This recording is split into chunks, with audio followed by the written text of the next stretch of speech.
Daria Ushakova, The Beginning of Light. The faraway planet is closer than it seems. "Mom!" the girl exclaimed, frightened, and rushed over to the young woman who suddenly fell unconscious. "No. Mom, no, please. This is the end." "This is the beginning of light," a man answered calmly and quietly, as if by the way. Dressed in a strange white windbreaker and sweatpants, he happened to be nearby on an almost deserted embankment. He leaned over the woman, watching as burns appeared on her face and arms very quickly. "She wasn't doing anything. She just fell down and that's it. I do not understand what happened." The little girl stood next to her mom, trying not to slip into hysterics.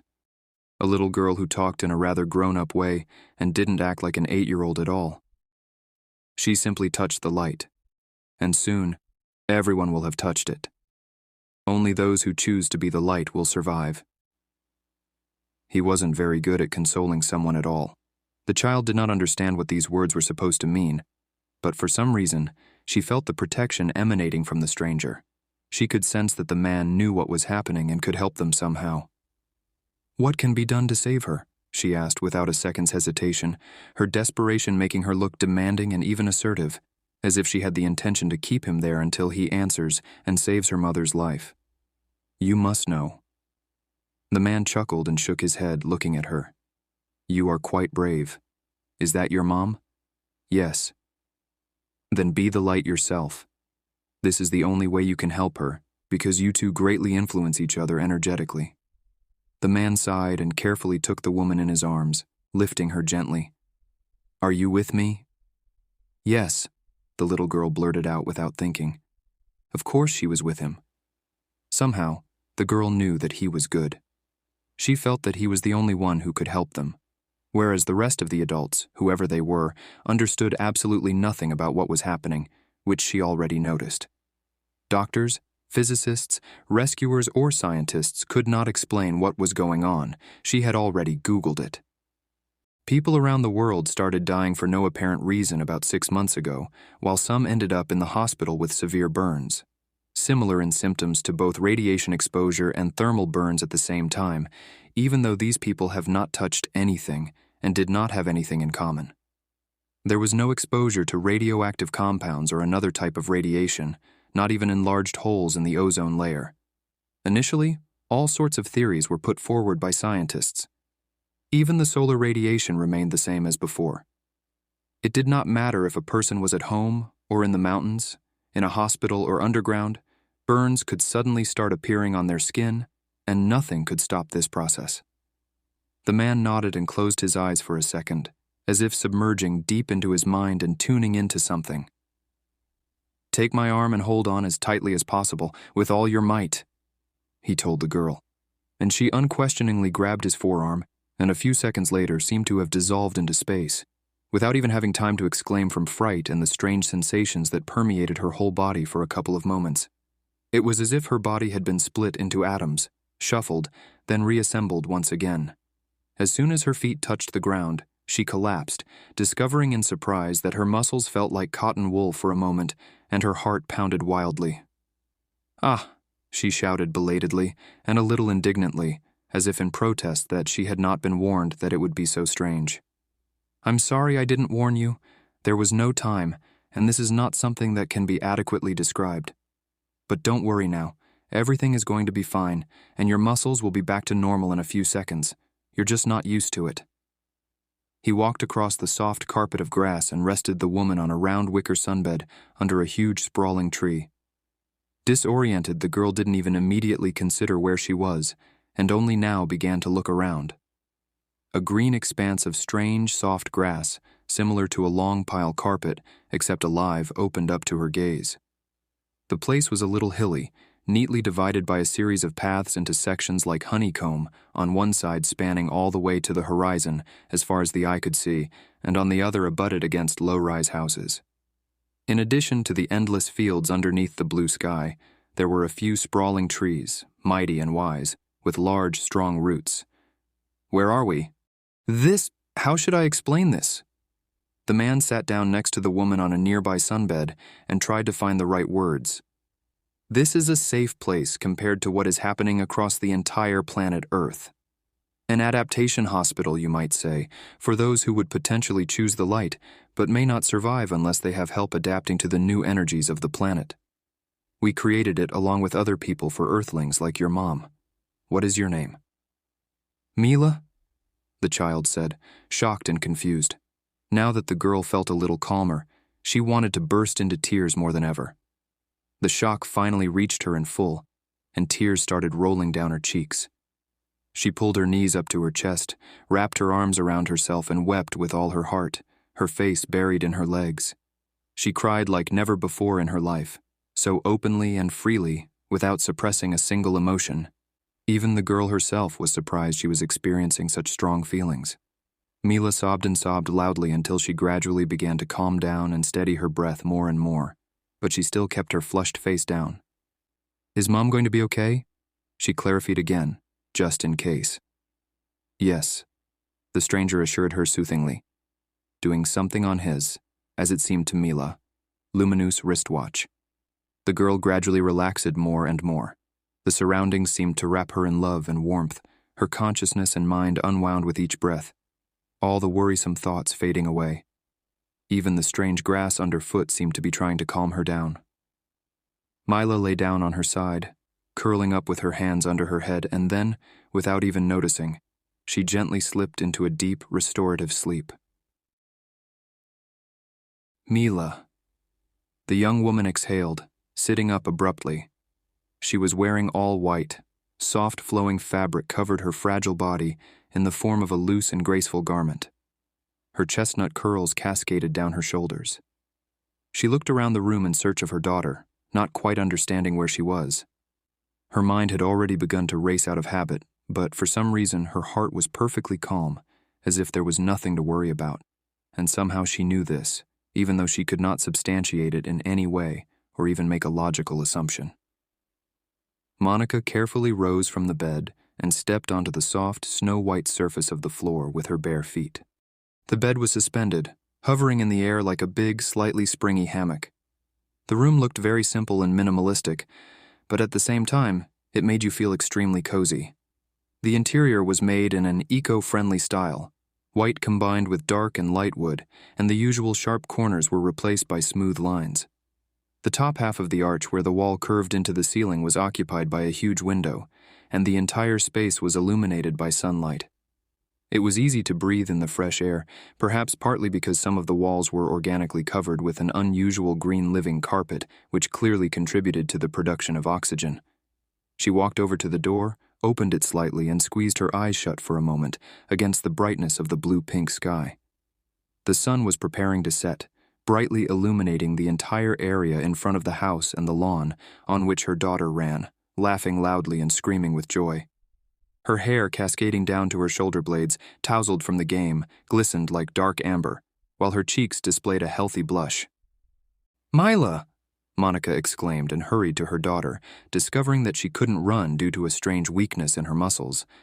She almost stumbled but managed to hold on to one of the young trees she stepped up to before the girl wrapped both arms around her, reaching her in a small, nimble whirlwind. "Mom," the child whispered with joy and contentment, burying her face in Monica's shirt, acting as if she wasn't surprised that her mom came to her senses. "Well done. You completed the adaptation very quickly." What? Not quite understanding, or rather not understanding at all what was happening, Monica saw an unfamiliar man who had been sitting to the side of them all this time, with a relaxed, meek smile on his face. "Mozart will explain everything to you," the girl answered in a laconic, carefree tone, raising her smiling dark brown eyes to her mom. "How do you feel?" "Weird. Where are we?" "In the adaptation hospital." With the intonation that suggested we already went through this, Mila mumbled playfully and smiled from ear to ear. "Mom, everything is fine. You chose to be good a long time ago. Our life is not in danger, you don't have to worry about that, and your burns have healed." The girl pulled up one of the wide sleeves of Monica's dress, looking at her forearm. "There were burns? Like what Uncle had?" "Yes, just like him. But yours healed up, because Mozart brought us here. Transported, more accurately. Via teleportation. Can you imagine?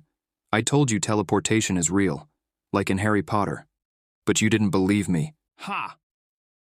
The girl hopped jubilantly around her mother before grabbing the rope swing, set up like a small hammock, and began to joyfully swing next to her mother. Monica glanced at the enigmatic Mozart and greeted him uncertainly. Hello. Good day. He pulled himself away from his thoughts and politely responded to her. Rising from the hammock, Mozart stepped closer and held out his hand to Monica for a gentle, respectful shake. Welcome to our island of light, no matter how strange it may sound. Here, people from the planet who received burns as a result of their physical bodies going through a transition to different energy frequencies are being restored, just like you. You see, the transformation taking place on Earth is not an accident. The time had come, and waiting was no longer an option if civilization wanted to have a chance at survival. Human thoughts and the totality of their choices led mankind to the very edge from which there were only two exits: become the light or cease to exist. Like everything else that is brought into the light, the physical body also has to be rebuilt, and either ceases to exist due to the mismatch of frequencies with absolute love or falls into resonance and is freed from everything that was not at this frequency of light and love. Within you, the light outweighed the rest, and so you were able to safely survive. Is everything clear? He smiled politely and looked Monica straight into the depths of her eyes, his gaze filled with warm purity. Not entirely, to be honest. Monica muttered in confusion, at first experiencing a slight desire to move away from him due to surprise and the unusual nature of the man's conduct, because this gaze felt like he was looking straight into her soul. But after a couple of seconds, she relaxed a little, sensing that everything was fine and that there was no danger emanating from the stranger. On the contrary, there was an unusual sense of warmth in her soul, reaching to the very depths of her heart and filling her with light. To some, it may feel or be perceived as romantic intimacy, but this was not the case here. It was simply human intimacy. Neutrally light, clean, and peaceful. Is the sea romantic in its pure depth? No, it just is. It lives and knows that we are all one. In the same way, these blue eyes shone with the quiet unity of all living things and filled Monica with energy with a single look. It's fine. You will understand everything. Or to be more precise, you'll feel, because you already have this knowledge, but it is somewhere deep inside, and you haven't remembered it yet. He turned his kind look to Mila. Milady, would you like to go on enjoying wonderful smoothies? He glanced at Monica, briefly explaining, Your daughter beat me at backgammon and got my unlimited card to the veggie bar for the whole day. With a good-natured smile, he looked once again at the carefree child. She already readily jumped off the vine swings. Yes, Mom, they have so much there. Come on, I'll show you. You haven't tried a combo of oranges and passion fruit, my favorite. Grabbing her by the hand, Mila hurriedly dragged her to a grove of vines hanging from the edge of the house. Pushing them aside with her hand, she revealed a whole street of houses and greenery that harmoniously complemented each other and created a breathtaking image of love and unity between human and nature. Aren't you tired of all of this yet? Samrock sat at the control panel, leaning back in his captain mate's chair. The navy blue overalls fitted his athletic, well-proportioned body, simultaneously featuring hundreds of functions, ranging from pulse control, heart rate, and biochemical control of blood gases, to the ability to contact technical support at any second through an earpiece implanted under the ear. It was the elite uniform of the United Interplanetary Forces. Of what exactly?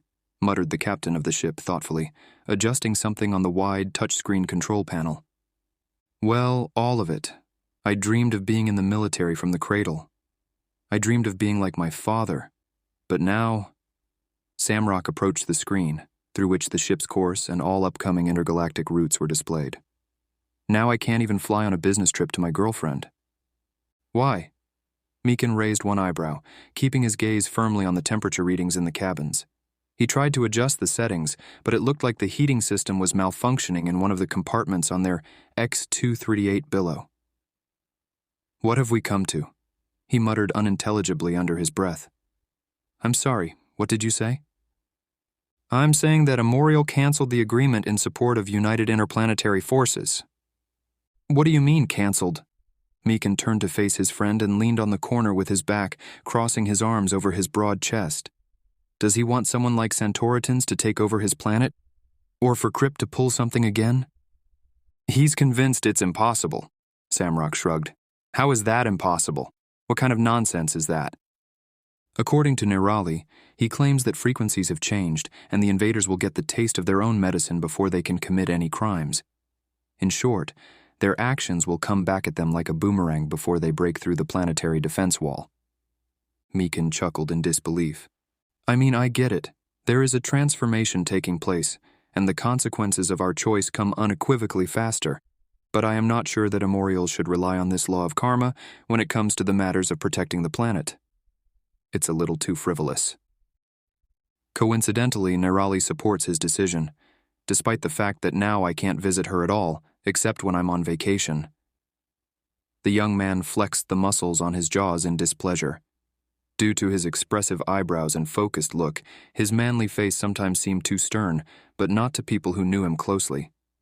Under all this seriousness, he always had a good-natured smile in store for them. They are all like that over there, Samrock, on this Lucis of theirs. Don't mind it, for them being kind is more important than being alive, apparently. Not quite. Being alive is also important to them, of course, as part of their love for themselves. But still, it's pretty strange. Obviously, I love Nirali very much. But now, I don't know what to do. What else can I do besides being a soldier? The military on Lucis is basically non-existent. Meekin sighed noisily, looking down at his feet with an immovable gaze. At the same time, he was thinking about something of his own, something distant, beyond the understanding of the assistant captain. You have not been yourself after the crash, Meekin. Samrock scanned him with his attentive, direct gaze. Hard to be yourself after spending a year in a coma. The captain casually tucked his loose hair behind his ear, exposing the scars under his earlobe, and silently set to work again. Meekin knew that he was not himself. Occupational burnout, perhaps? For some reason, he was no longer thrilled about his captain's bridge. He was no longer sent on field missions. Not that he was too eager to chase criminals across the galaxies. His arms and neck were covered in burn marks, and he no longer had any intention to let himself be blown up if something went wrong. Risking his life doing tasks of those who actually, deep down, perceive him as expendable, as a pawn that can and should be sacrificed for the sake of their own well-being, accumulation of power, and efficiency. That's the whole point of being a soldier. And he no longer believed in any fairy tales about how romantic and heroic it is to be a special agent of the UIF after these 25 years of service. He had stroked his ego long enough for the status and title of a hero to be once again equivalent to life. A simple and happy life. He missed everything while darting through the galaxies, neutralizing criminals, and standing on these captains' bridges. All the delights of just living and enjoying the sun on one of the colony planets, taking pleasure in the warmth of the life of a mere mortal, surrounded by family and friends. War only exists where life is not valued. If everyone at least valued their own life, not even necessarily someone else's, then there could be no war at all. No one would want to be a soldier, a military man, or someone's pawn, risking their lives for the sake of realizing the ambitions of one of the rulers. For every person out there, simple human happiness would be more important than the titles of heroes and awards by the committee. Captain, your hormone levels are not increasing. We have tried hormone replacement therapy, as well as production stimulation, but as soon as we stop it, your dopamine and endorphin levels return to very disappointing stats. Meekin sat on a large hanging chair in a room with slightly dimmed lights and occasionally swayed himself out of boredom with the power of thought. The neuropsychotherapist watched him closely from the table across from him. Because nothing interesting ever happens, the military man answered with the same lack of emotion as he had in all previous sessions. He refused psychotherapy, not willing to give particularly verbose answers or assess the reasons behind his emotions. He was tormented by the feeling that none of it made any sense. Your injury during the crash significantly affected your mental state. You are still experiencing post-traumatic depression, but sooner or later it will come to an end. All that is needed from you is to try to recover and reopen yourself to people. But the most important part of this process is your willing participation. Only you can agree to realize the source of your pain by talking with me. You know. Mikan furrowed his brows and his weather-beaten face twisted a little as if he felt pain. For some reason, I feel like all of this is completely pointless. It's like I'm standing in front of a wall and I can't break through it, and there, behind this wall, is what I want. Go on. The professor encouraged him approvingly and quietly. Sometimes I have this dream. Mikan stopped swaying and looked down at his sinewy arms, focusing on the feeling and memory from his dream. I'm running on green grass, but suddenly I am sinking down into something metallic and cold. It even smells of steel, something mechanical, devoid of life. I'm trying to get out, but to no avail. I'm in a trap. I feel afraid. I have no idea what is happening. I feel like I'm losing my life. Losing something warm in my chest forever, and I cling on to the slightest opportunity to get out. But it's futile. It's all futile. The man exhaled noisily. This feeling has not left me for almost 6 months. The neuropsychotherapist recorded everything on an audio transfigurator. The captain's words ran before his eyes, flashing on a small panel, giving him the opportunity to add his observations if necessary. I am human, the man answered, slightly laughing with the corners of his lips. Monica sat next to them at a table under one of the sprawling trees, waiting for her dinner to be brought to her. How so? Not particularly surprised, she clarified. Her mind was slowly getting used to the fact that all new information would be potentially unexpected and extraordinary. So what if this man is an alien? Well, my distant ancestors were from Earth, and I am a member of the human race. Mozart thanked the robotic staff for bringing a tray of smoothies and fresh juices and gestured to offer drinks to the others. Mila did not need an invitation. She grabbed her favorite cocktail as soon as the drinks have arrived. Mila. Monica quietly reminded her of good manners, but then she met her daughter's gaze, which reminded her that the elastic green card belonged to Mila today, and therefore the drinks are also hers. What do you mean by ancestors, Mozart? Mila sipped her cocktail through a wheat straw. On your planet, technological progress took place tens of thousands of years ago. People have advanced not only in terms of science and technology, but also in terms of energy. For example, they were able to control their technology with the help of psycho-mental energy when necessary. Seeing their confused faces, he hurriedly followed up with an explanation. For example, they could lift the aircraft off the ground by focusing their attention on it, directing the energy that was in them to the engine systems. And then the aircraft basically glided the required distances and refueled via the solar panels. His speech did very little to alleviate their confusion, and Mozart sighed. He did not like to talk and explain. It was not part of his professional duties. It's just that you have a power that you practically don't use at all. It's what you would call the power of thought. More accurately, there were a few cases of individuals harnessing their power, but only for a very small number of people, just thousands out of billions. In your history, for example, there were cases when one person parted the sea in order to allow his people to be saved. Others walked on water. Someone lifted a car weighing several tons to save their child trapped underneath it, with no idea afterwards of how they managed it. You are capable of all this. It's just that no one taught you how to do it. On the contrary, this knowledge was kept private. You perceived yourself only as a helpless body, unable to influence your reality. Mozart shrugged his shoulders and, noticing the staff, happily accepted his Greek salad from the robot. What I like about my job is that when you work with Earthlings, you get to try a lot of new things, including your food. Over the past year, I have become a total Earthling. And what happened next? So there was some progress? Mila couldn't resist asking. Oh yes. Well, first there was progress, and then there was a series of natural disasters that took place on Earth. Those people who felt them coming decided to evacuate Earth and embark on a journey in search of other habitable planets. Many ships were built, everything necessary was collected, and my ancestors first established on the planet Earth 2, about 100 light-years from this solar system.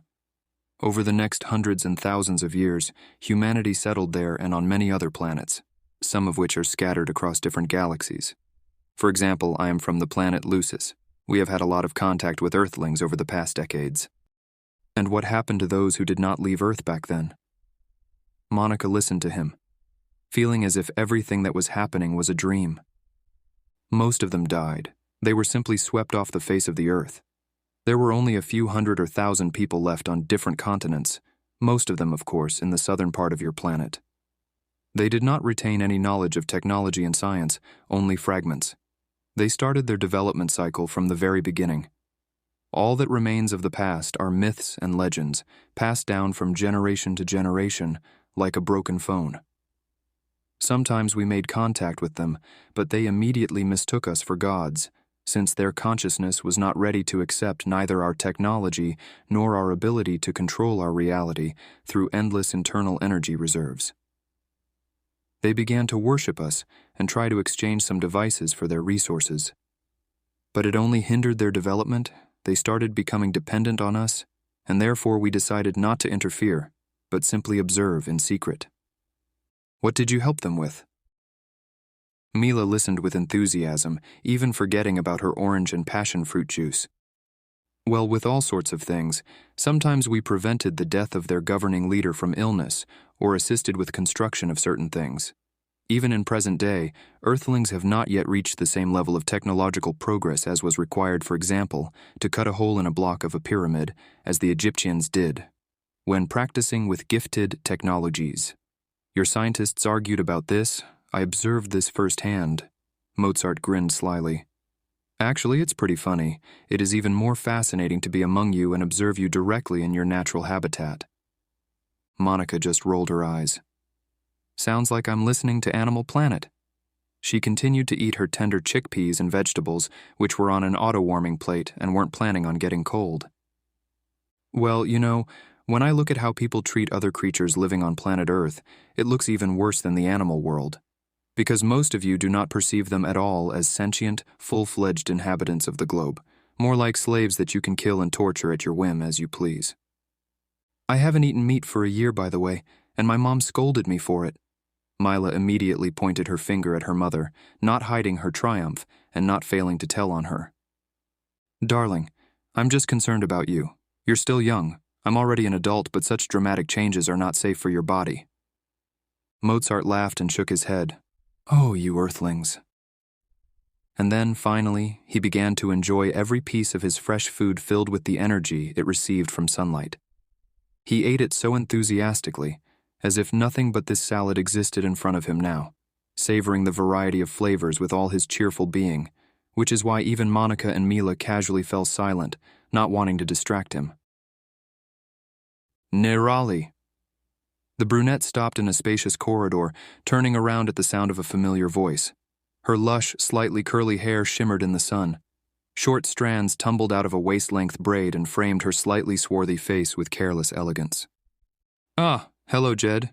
Her eyes, radiant with friendly calmness, did not express any surprise. I had a feeling that you would work with us. Yes, now we are colleagues. The young man pulled back the upper part of his light-colored suit, demonstrating the logo of the S&PH Center embroidered on the breast pocket. I congratulate you. It's actually a great space for creativity and self-expression. Let's go. They went further down the corridor with panoramic windows, connecting the two buildings together. The entire surface of the walls that wasn't taken up by the ultra-strong glass was planted with a green living carpet with an automated care system.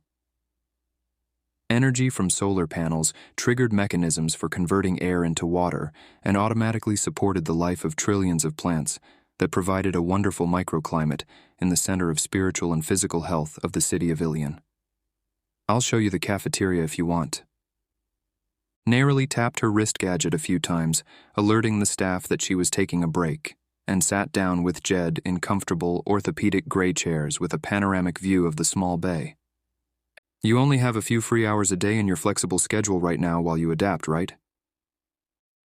Yes. Jed tapped the touchpad on the slide-out table and began to browse the menu. How much have you got? Depends on how I feel. Usually about 5 hours. At this time, This is an optimal proportion of workload and rest. Nirali calmly pulled off her sandals, sat down cross-legged, and also began to study the menu. What kind of specialist are you now? Physical health diagnostician. In short, I recognize the beginning of psychosomatics and pass it on. The very first step. Yeah, I remember that was your favorite part of uni. She selected a mango pudding with chia seeds and freshly squeezed orange juice and touched the order button with a satisfied look. Mom, I had a dream about Dad last night. Mila was lying on the bed, hugging Monica and twirling strands of her hair with her small hands. The latter gently and sadly stroked her daughter's head and looked into her eyes. What was he doing? He sang a song in front of the fire that everything will be fine, wherever you go. The girl smiled sadly. Yes. He loves singing such songs, the mother answered quietly, thinking about something. Especially for you. Do you think he might be alive? I don't know, dear. Thousands of people died. Millions simply disappeared into thin air as if they had evaporated. There aren't that many people in this city. Do you think he's one of them? Let's ask Mozart, shall we? Let's do it. In the morning, but right now it's time for bed, okay? I feel very tired today. Tired, this is when you did something that didn't agree with your soul, whereas now you are pleasantly weary. Mila corrected her earnestly, and with a know-it-all intonation. Who told you that? Professor Dobre. We had lessons all week while you were sleeping and we learned a lot of interesting things. I see. All right, sweetheart. Monica turned onto her side and hugged Mila, laying on the pillow next to her. Tomorrow you can tell me all about what else you went through in the classroom. All right, if I feel like it, the girl answered with a smile and curled up enveloped in a loving embrace from behind by her mother. Good night. Good night, Mom. Say his name and envision him in your mind. You can also describe him, but the main thing is to imagine what he looks and sounds like in space. Mozart tried to get in tune with the woman's feelings while standing at the artificial intelligence counter that had the potential to help them further. Sounds in space. It means what kind of aura Dad has, Mom. Mila could not help interfering, deciphering the incomprehensible vocabulary of their guide. Imagine he is nearby and describe that feeling. Monica nodded absent-mindedly. That made it a little clearer. His name is Stepan Morisov, or Stephen. Very kind, brown hair, brown eyes, a warm smile. A very courageous, bright person who likes to joke around and make things with his hands. He sings songs and plays the guitar a little, an IT specialist by trade, loves technology. All this time, Mozart listened carefully to Monica and intently felt the soul frequency of the person she was talking about. I haven't seen anyone like that here, he said, after a moment's hesitation. The computer also gave a negative response. When did he go missing? 8 months ago, Mila blurted out. Before it all really started, Monica added, pursing her lips a little, visibly saddened. She tried not to think about it or get disheartened, but her hope was in no hurry to be justified. Mozart, you must know him. Demandingly and a little desperately exclaimed the girl and grabbed Mozart by the hand. Please. I will definitely run this name through another database, but I certainly haven't met him, Mozart replied sympathetically, and leaned towards Mila, giving her a gentle squeeze. I'm sorry, dear milady. The girl felt his warmth and attention, feeling much calmer. It was as if she was wrapped in a blanket of love and tranquility again, and she fell silent for a while, taking a deep breath. I would really appreciate it, Mozart. We would be very grateful if there is any information. I have photos, but they are at home, along with computers, cell phones, and everything else. We can go back there and show you. The man stood up and shook his head, chuckling slightly. It's definitely not worth it. Right now it is the apotheosis of everything that is happening on Earth, and it is far from safe. Samrock stepped out of his cabin into the corridor and headed towards the captain's bridge. On the way, he encountered the Minister of Security of Interplanetary Forces, leaving the general meeting room, followed by a neuropsychotherapist who did not express any enthusiasm or benevolent disposition. Samrock greeted them, very surprised that they had a minister on the ship, and, having received a dry greeting in response, continued on his way. Mekin was sitting in his chair as always, only this time his expression was even more menacing than before. "The Minister of Security is walking around out there. Are you aware?" Samrock asked, flopping into his chair. "I'm aware," the captain muttered. "I don't know what they all want from me." "Is something the matter?" His assistant raised his eyebrows in surprise. "What does any of this have to do with you?" "Last night I had an acute episode of neurocarditis. Footnote, a medical term, the earthly synonym for which is cardioneurosis. The disease is manifested by psychosomatically conditioned, paroxysmal, painful sensations in the region of the heart in the absence of an organic pathology of the heart itself." Mekin shared with obvious displeasure, not accustomed to letting anyone in on his health affairs. But now, for some reason, he wanted to share. "I woke up all sweaty from this damn dream." The captain slammed his fist on the table, prudently choosing a place without sensors and holograms for this. Even when he gave himself the freedom to express any emotions, he was still selective with how he allowed them to be expressed and did not do it uncontrollably. Samrock whistled. "And what did they say?" "They said it was all post-traumatic depression and that I need to keep taking the drugs. And even I, Samrock, understand that this is not like the last millennium. It's just the Martian era. What is the point of these endorphin stimulants? They don't solve anything. They only make it worse because time passes and nothing really changes. All of these therapists have clearly lost their minds. They are trying to create an illusion that everything is fine, but I don't understand why." Mekin threw his hands into the air, surprising the assistant with his frankness and emotion. They both fell silent as they considered what had been said. "I think Nerali could help you. More precisely, one of their Lucisian centers of spiritual and physical health.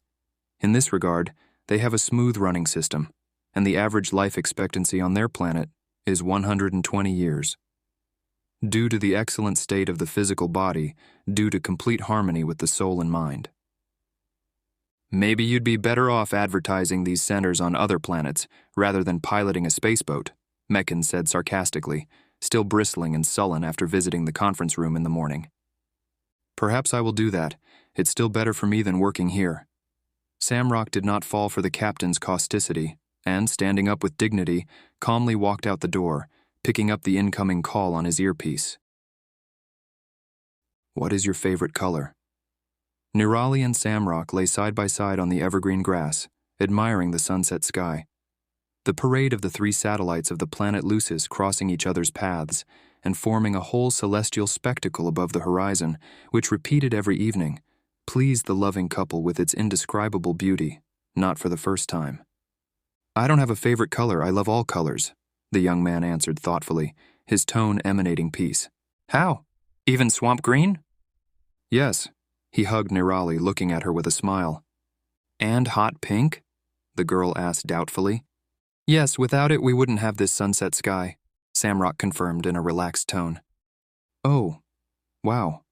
That's some answer. Yes. You are absolutely right." Nerali admired the colors of the sky and noticed that perhaps the entire color spectrum was present there now, and, no matter how incredible it was, all the colors seemed to be an integral part of the picture, perfectly matching and complementing each other. After enjoying the moment for a couple of minutes, Samrock, surprising himself, decided to ask something. "Nerali, I heard that the rules of teleportation control for those arriving on Lucis have been tightened, and now many people may not be allowed here at all." "Yes, of course," the young woman confirmed, stroking his arm. "Are you worried about yourself?" A pair of greenish-brown eyes looked deeply into his eyes, glowing with tenderness. "No. I remember you said that people with a good energy history will not be affected, and I arrive here exclusively in a state tuned to love." His lips stretched into a wide smile. "Right."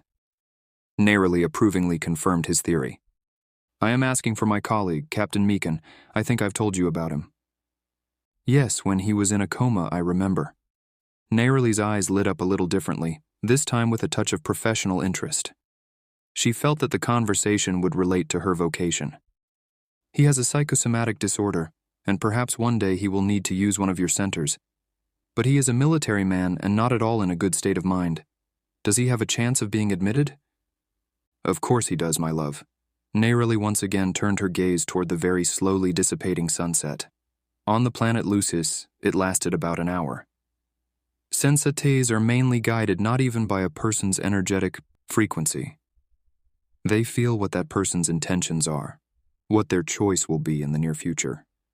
Obviously, that choice may change, but again it can be felt at any of the intermediate checkpoints of alien control. Neroli shrugged lightly and sat up, casually running her hands through her soft, flowing hair. Therefore, Samrock, everything will depend entirely on the choice of the soul of your colleague. If it's for the better, he will always get where he needs to on our planet. Mom, I bent the wooden ruler. I was the very first one who managed it. There it is. As soon as she entered the doorway, the little girl handed the item to Monica and stilled herself with a proud smile from ear to ear, waiting for an approving reaction. How did you bend it? Monica picked up the ruler bent along the edge, examining it in bewilderment. Like so, we were told to imagine its essence, to feel that we are all one with this object as well. And everyone tried to bend it. Some even broke theirs. While I looked at it, looked so intently, tried to feel its essence, and then all of a sudden I felt the space differently. Mom, it was as if everything had become not colored, but black and white and striped, like a lined notebook page, as if everything was just a part of one whole, one matter. Dobre called it the Matrix, and in that second I bent it like this with my hands. Then, I was really surprised, and stopped seeing everything like that. As if I fell out of this feeling, next thing I know, the ruler is bent. I bent it in the Matrix, bent its essence, and therefore it also bent in our world and did not break. Can you imagine? The girl began to joyfully jump around the room in complete delight. Imagine! Can you imagine? Hooray! Hooray! I screamed, and everyone looked at me and also began to try doing it this way. I told a few others, and they also succeeded after a while. Did I do well? Well done, Monica replied with a smile, laughing slightly, sneaking a moment to stroke her daughter's head when the girl jumped closer and wrapping her in a hug. My clever girl. I did not expect such abilities from you in these classes of yours. At school, you were never this excited about your successes. Well, duh. School is boring, Mom. There's all sorts of nonsense. No one taught me how to bend rulers. Well, why is the ability to bend rulers more important than knowledge of your native language? The fact that I can bend anything. To influence the matrix of any object, all I need to do is concentrate like this. And learning grammar rules is boring. It's just a bunch of rules that people made up. And what is the point of writing essays on topics that are absolutely of no interest to me? Okay, fine. Monica acquiesced and sat on the bed. You are basically my little magician. Yes. We are all magicians, Mom, including you. You just haven't practiced yet. Would you like to? There is also an adult school, by the way. I don't know, my love. I have not yet gotten used to all this, not enough to go bend rulers and read thoughts. Mom, you'll learn how to read thoughts yourself, Mila stated meaningfully and importantly, sitting down next to her mother. To do this, you just need to free your mind from unnecessary thoughts and be attuned to the frequency of another person, she said with the tone of a professor. And then, when it is beneficial for both souls, the information about the thoughts of the other person will come to your mind by itself. Perhaps not with the same phrasing or words, but with the same essence. See, you can teach me everything yourself just as well as any professor. Monica admired her daughter with a smile. I'm glad you like it. You are my sunshine. She tenderly hugged Mila, pulling her to herself. I love you very much. And I love you, Mom. The girl happily clung to her in response. No, there are no cosmetics stores on our planet. Latera subtly shook her head. She emanated a slight sense of cold, but not from negativity, but rather from some kind of crystal purity in her gaze and her energy in general. It was as if she was an ice spring, beating from the bowels of earth and cooling those around her with her freshness. Not even creams? Monica almost froze in surprise. All her life she used hand cream and could hardly imagine herself without this soothing evening ritual. One of the guides accompanied her and Mila around the neighborhood of the adaptation hospital. not creams, nor any other chemically produced products for application to the skin. Thousands of years ago, humanity abandoned the illusions of beauty and came to the only true attitude towards the body, the attitude of love, unity, and sensing its real needs. Any cosmetic products just create an illusion of solving health problems. The skin, like any other organ, is a continuation of the human soul, expressed in physical reality by dense matter. It accurately reflects the state of human energy. Any internal conflicts or disharmony within the soul absolutely cannot be resolved by applying a face full of makeup or using substances that artificially create a short-term illusion of healthy skin on one's face and body. The people of the planet Lucis do not require cosmetics in order to feel beautiful. On the contrary, most of all we value natural beauty, which is nothing but the expression of the divine in each person through their physical appearance. A person who exists in a state of love and joy glows with beauty from within. Look at your daughter. Mila was running around with other children under a tree, playing tag and screaming loudly when the it tried to touch her. Does she need cosmetics? Of course not, Monica replied thoughtfully. Agreed. I think you have already felt what I mean, but of course if you have psychosomatic issues, and they manifest themselves through the skin, our medical arsenal contains reparative bioenergy particles that can be used to significantly alleviate your physical condition. Only until you harmonize internally. Our specialists will be happy to help you with this if you wish. No, thanks. There are no illnesses, it's just the habit of applying cream onto my hands. Monica smiled awkwardly, slightly embarrassed. Relax. Litura looked at the young woman with unexpected warmth, sensing Monica's emotions and wanting to cheer her up after her characteristic straightforwardness. This is inherent in most Earth women. I am used to it already. Our ancestors did exactly the same. They rubbed their skin with whatever was fashionable at the time, and only after a while they realized that this caused more harm than good. It's just that their souls had the choice to have that kind of experience and not feel the real needs of their souls and bodies. She waved her hand nonchalantly. It's okay. After some thought, the guide added, If you are used to paying this kind of attention to yourself, Monica, why don't you try to perform the same actions but without cream, taking care of yourself with only a loving touch? In the form of giving yourself a light hand massage, for example. After all, the main effect of applying these creams is not in their chemical structure, but in the energy of the attention you direct towards yourself and the loving presence that you give to your skin and body as a whole. Hello, Samrock. As soon as the captain's mate entered the room, Meekin rose from his seat and held out his hand for a light handshake. Suddenly, the young man felt that the captain was handing him some kind of small object during the handshake. Not hiding his eyebrows, raised in surprise, Samrock quickly gathered himself and was able to discreetly shove the item higher into the sleeve of his suit. Sorry for the taunts last time.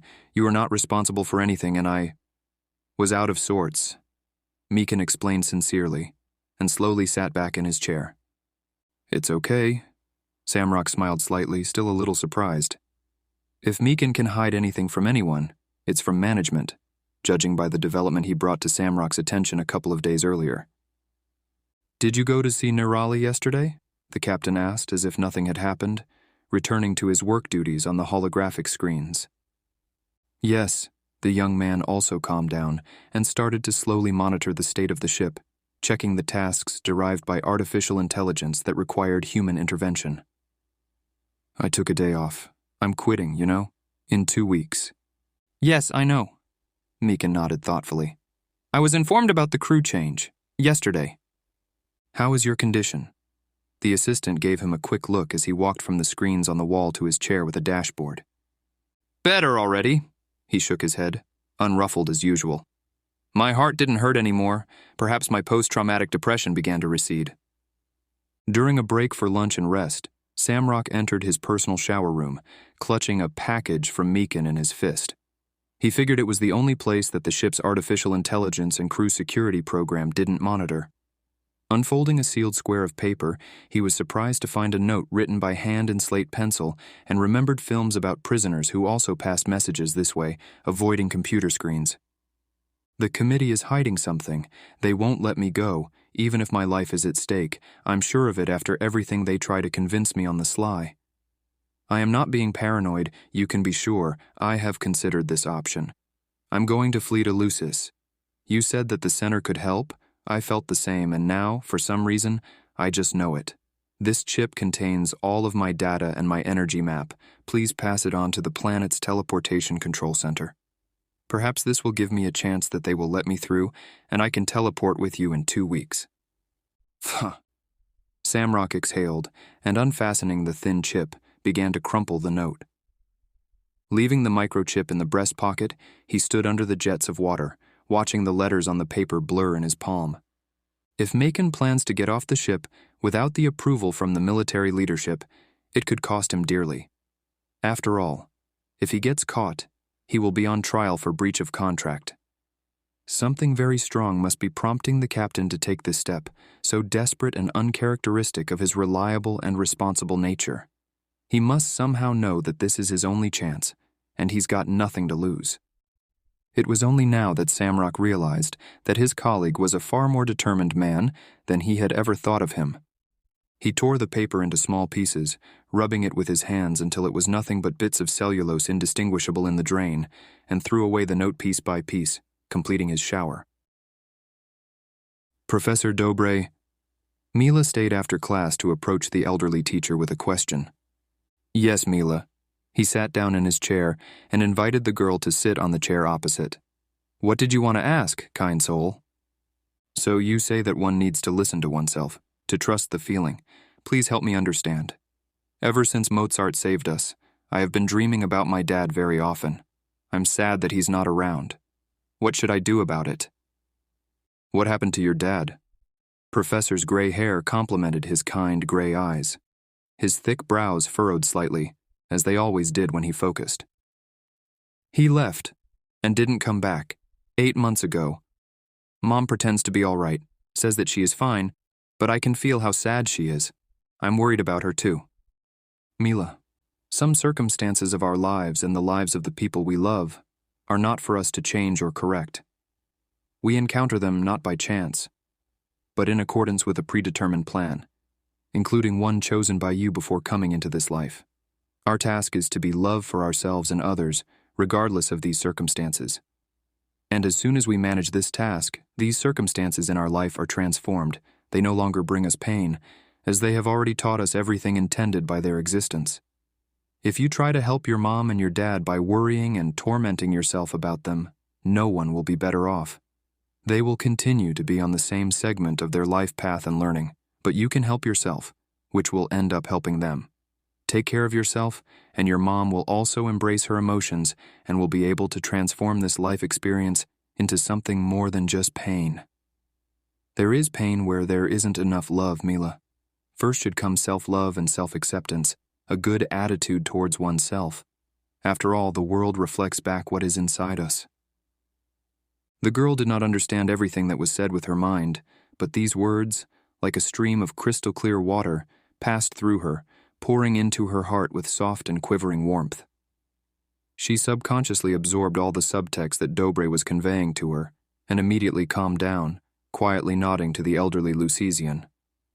Thank you, Dobre, she said as she saw Mozart talking to other people, and, nodding once more, jumped up from her chair. For the common good, he smiled, and looked at the girl with a benevolent look, while she, like a small, energy-charged meteor, galloped off from the wicker terrace. Time moved infinitely slowly as the goal became clear, and a glimmer of hope began to shine in the near future. 2 weeks dragged on like an endless stretch of rubber, and all the necessary preparations for the escape had already been made.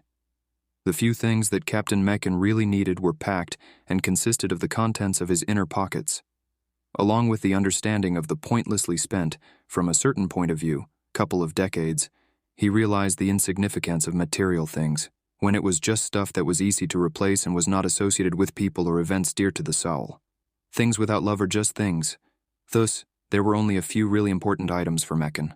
A modern laser knife, presented to him by a friend who died in combat.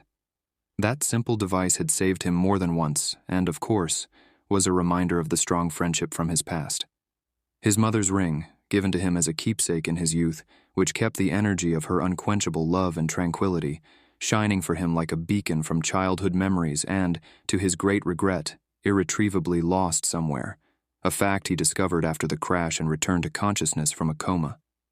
Sometimes he dreamt of it, so light yellow, interspersed with brilliant meteorite dust, given to his mother by her husband, that is, Mechan's father. A power generator, a very powerful miniature portable device designed to recharge equipment anytime, anywhere, wherever Mechan may be during his missions and wanderings through the galaxies, bought at one of the largest interplanetary technology fairs. He could harness energy from the sunlight, moving water, hot objects, and even from ordinary steps, while the device was in his pants pocket. A similarly sized generator of water harnessed from the air, capable of producing the daily norm of water required for a person. That was presented to him by his father when he was accepted into the military academy of the United Interplanetary Forces. This little device also saved his life more than once when he found himself locked in the hold of a ship during a breakdown, as well as during an emergency landing on uninhabited planets, during special operations until reinforcements could arrive. Oh, and a waterproof microchip with a projector attached to the inside pocket of his suit. It contained his documents, information, and a protected folder with personal photos, videos, and holograms featuring moments throughout his entire life. Family, childhood, youth, travel, and so on. Everything that he wanted to have as a keepsake. Those were all of the captain's really important items, and he had nothing else to bring. Everything else could be purchased on any planet if desired, be it clothes or household items. "What will you do when you stay on Lucis?" Mechan asked Samrock as the latter examined his implanted earpiece in the wall mirror that turned on automatically. A day before the discharge, it was subject to removal, like any other work equipment and devices. There is a vocation center there, a place people can attend for several months if they are bored with their profession and want to find another job that inspires them, and also for visitors like me who have not yet decided on what they should do. As long as I look for a job there that agrees with my soul, I will receive a stipend. Samrock turned away from the mirror and simply leaned on a chair, chatting with the captain in a relaxed manner, who, 2 days before his dismissal, no longer felt like a colleague and superior in rank, but much more like a friend. Mechan nodded pensively, appreciating the thoughtfulness of the system that assured successful employment of the population and the importance attached to it by the planet's management. As if reading his mind, the first mate added, "They consider the happiness of its inhabitants one of the most important guarantees of well-being on the planet, and according to a memorial, it would be impossible without each person having an occupation to their liking. In addition, the very quality of products and services increases when they are made not by slaves who work in an attempt to earn money by selling their time and limited energy for material energy in the form of money, but by happy people who do it primarily for their self-expression and with unconditional love. Their slogan, by the way, is, 'Where love and creativity reign, there is life.' I bet that if you heard yourself 10 years ago, having just joined the service and intending to also become a captain and run a ship for the rest of your life, you would not believe that you be so filled with love for the Lucisians," the captain commented with a laugh, observing Samrock's inspired look and young heart, full of firm intention to move further and further towards one's goals and dreams. What Mechan liked about Samrock was his eternal desire for self-development and gravitation somewhere further, into the unknown, immense, but definitely brighter future. "We create our own freedom, Mechan," his father once told him, "with either our consent or unwillingness to accept the conditions created by life. If we don't agree with something, we always have the choice to create something new, different, something that we like." And Samrock obviously lived by the same rules, restlessly creating his own reality, no matter what it cost him and no matter what other people tried to convince him of. "You know, sometimes I wonder how you even ended up here among the military, with such love of life and your free disposition. After all, we have always been taught to obey, even if it is contrary to our conscience or feeling, our opinion or principles. It's just breaking of a person's will and freedom. I only realized this a year ago, but you seem to have always known." "What a sufficiently provocative and frank speech, Captain," It's very unusual to hear this from you now." The young man chuckled, ironically looking at such a contradictory person in front of him, rediscovering himself, as if crawling out of the shell of his own principles and norms. "You're leaving in 2 days, and all the discharge orders have already been signed. I have no reason to uphold the illusion of command hierarchy, and I don't want to be a captain anymore either." Meekin sighed, looking at the dashboard in front of him. There was a look of desperation in his eyes that perhaps only Samrock could see, the emotion of a man who had nothing to lose. He spoke more quietly, playing along with his plan in case his words were analyzed. "My post-traumatic depression is receding, therefore I think that in the future I will also take up some other tasks. The minister was expecting this. For some reason they value me as an agent." He could barely hold himself back from snarling his last words with sarcasm, but he did not intend to betray his true feelings to the committee, and so, as if nothing had happened, he turned to the first mate and waved his hand in a characteristic gesture. "Okay, enough talking. Obviously, escorting you to this planet of yours in 2 days, with only positive people, will be a big change for me, as will working with another partner once you're gone."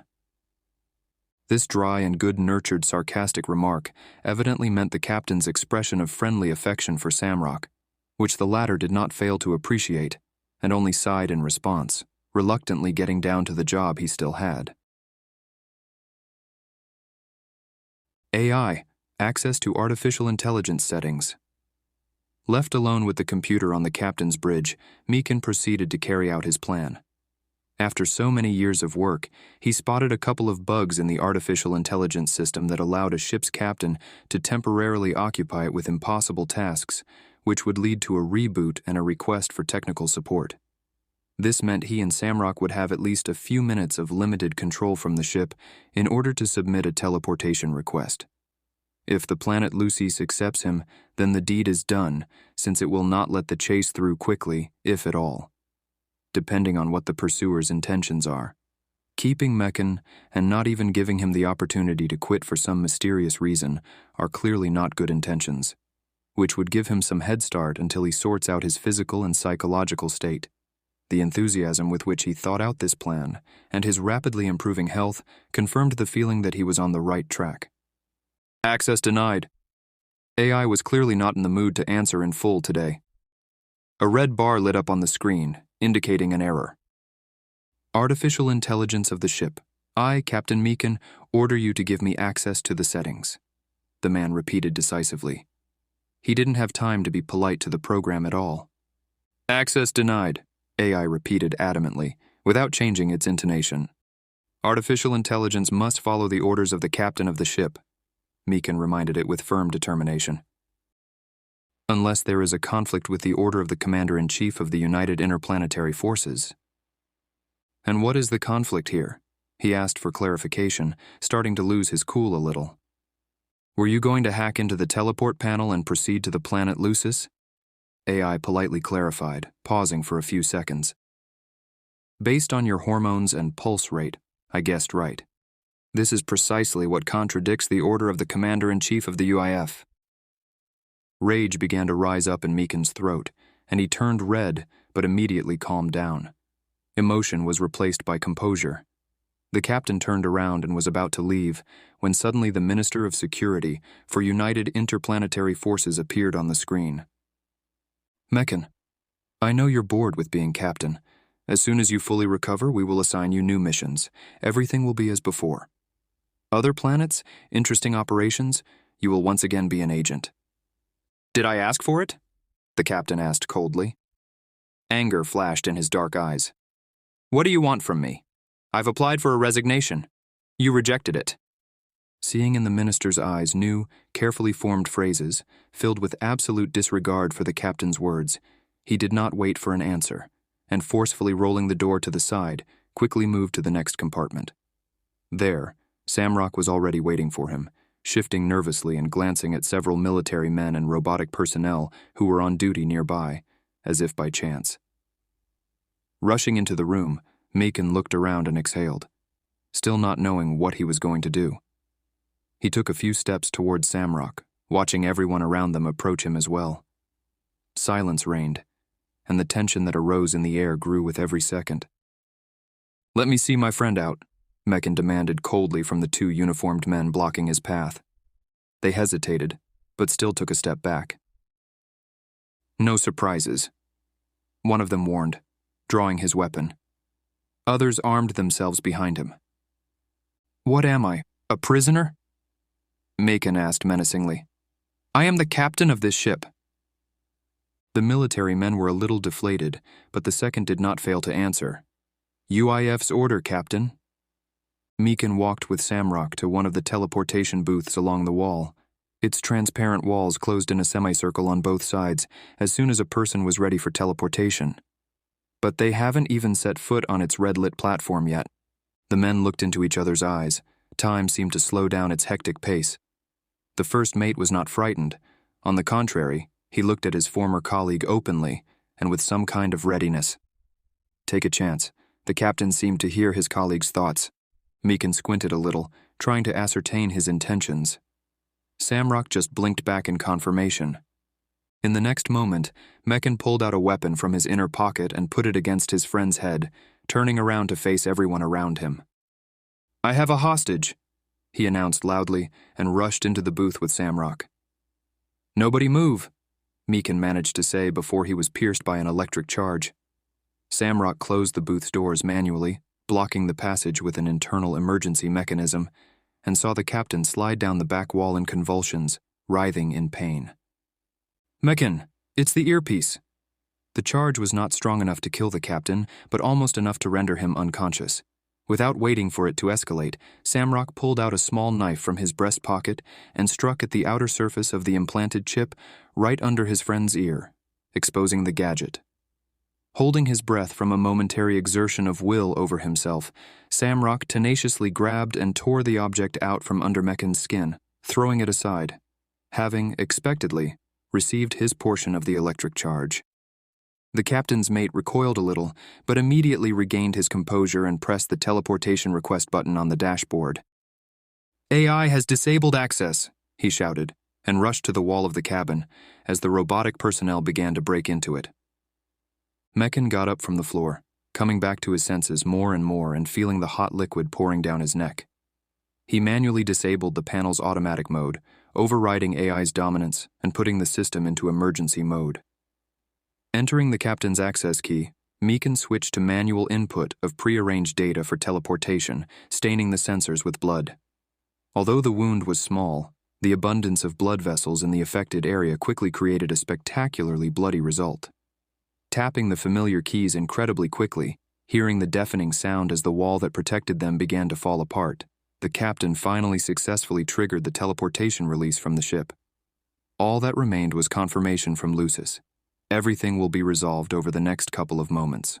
All or nothing. Access granted, he shouted and grabbed Samrock by the forearm, pulling him a step back from the booth's wall into the teleportation circle and dissolving into the teleportation stream down to atoms to gather back on another planet.